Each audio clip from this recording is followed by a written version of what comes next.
itu bukan tidak lolos, tetapi belum memenuhi syarat. Jadi belum memenuhi syarat ini dia harus perbaiki mulai tanggal 3 sampai tanggal 5. Ketika status BMS ini dia sudah penuhi, maka status BMS ini dari berubah menjadi MS. Itu kita tunggu sampai tanggal 5. Kalau hari ini sudah dia store, maka tanggal 5 batasnya itu tanggal 6 kita langsung verifikasi. Apanya yang tidak memenuhi? Keanggotaan itu ada selisih dari data awal yang diserahkan 193 itu setelah diverifikasi secara administrasi itu tinggal 119.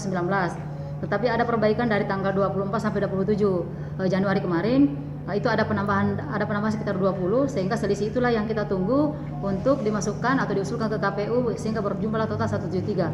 Ketika 173 nanti memenuhi syarat, kita langsung faktualkan yang tersisa yang harusnya diusulkan kembali nama 3 dari yang 6 orang kita sampel kemarin.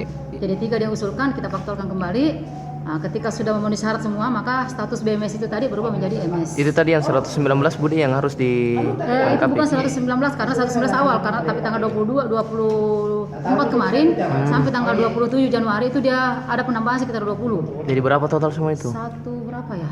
Oh gitu Budi. Yang jelas selisih itu dia tambah. Siap. Dia sudah tahu persis itu. Siap.